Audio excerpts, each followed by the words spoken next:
I spent a little bit of time with BMF. This was around 2004, I think. I had dropped this Tupac mixtape called Rap Phenomenon, which got really big, and Blue Da Vinci and them were fans of the mixtape. So they flew me and a bunch of other DJs out to Atlanta just to party with them. And at one point, I ended up at Meech's house. May have been, I guess your grandmother was there cooking, and it was a bunch of, I remember it was he had the white Ferrari, the white Ferrari you were talking about was in the garage. Yeah, the drop top, yep.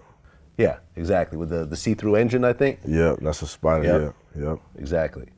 And I remember hanging out with all these guys, and they partied on a level I'd never seen before. And I remember seeing the World is BMF's Billboard, yep. billboards. There was like 3 of them, I think, around Atlanta.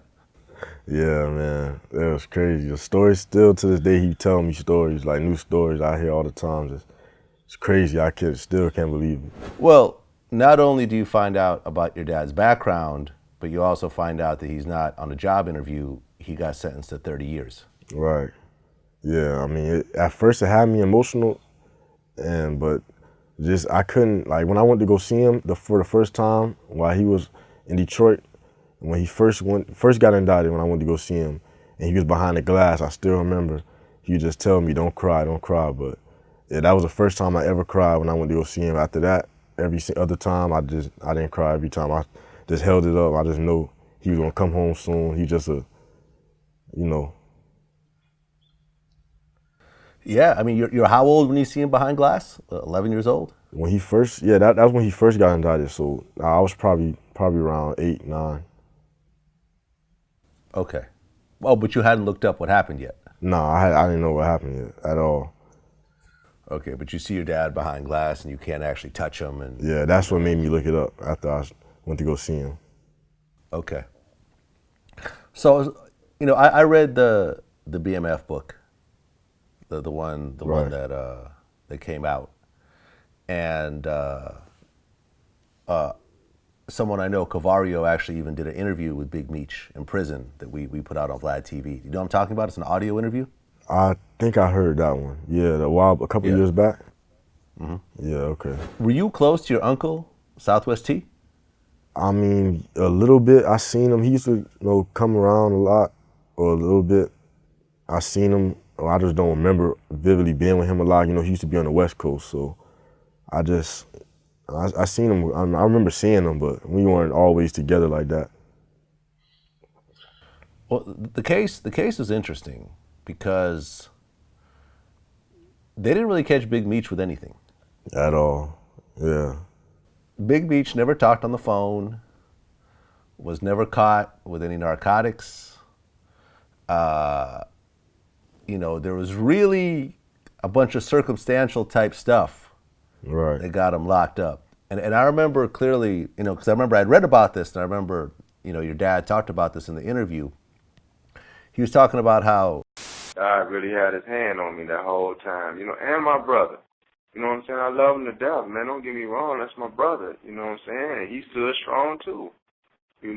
So, I mean, he had a beautiful life. I plenty of brothers that got killed. One brother living, the other brother dead. You know what I'm saying?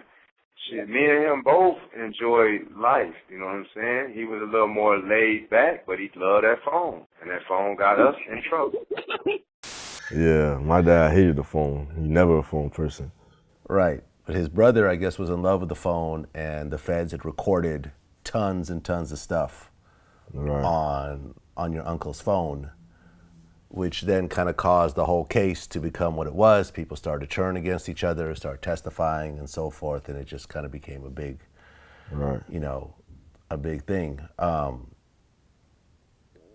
Your dad accepted, I guess, the plea deal to 30 years, right? Right. Because I guess there was a chance. Yeah, if he would have fought it. I remember he described it. Right. There was a chance if he would have fought it, he could have got life. Right. Right, exactly. Yeah, if he would have blown trial, they would have given him life without any sort of possibility of parole. Whereas if he pleaded, he can get 30, and then he could try to work on it. Right. Yeah. Work on the case. When you talk to your dad about that case and what went down, and Because I remember the one thing I noticed that was sort of interesting about BMF was the closeness and the camaraderie between everybody there. Right. You know, and I remember there was that one interview. To be honest, man, it's just family, loyalty, and like he used to say, death before dishonor. Everybody was family. Everybody moved as one, like he said, and everybody was loyal to each other. It was just like that's how he said, nobody falls out over no girls. That's the last thing they were worried about. They shared them. It hit them all, like he said. So it's just, it's like he said, it had never happened again. I don't think it ever happened again. But to be honest, I guess you just have to have loyal people around you and people that just won't switch up for nothing. People that down the ride. Well, he had a lot of very loyal people around him, but not everyone stayed loyal. Not everyone, of course, not everyone, but everybody that was around, like really with us all the time, with him daily, they're definitely the ones that were loyal. So, you know, he had a good 11 around him every day. Besides, you know, it was hundreds on his case, but he had a good 11, 12 people around him daily.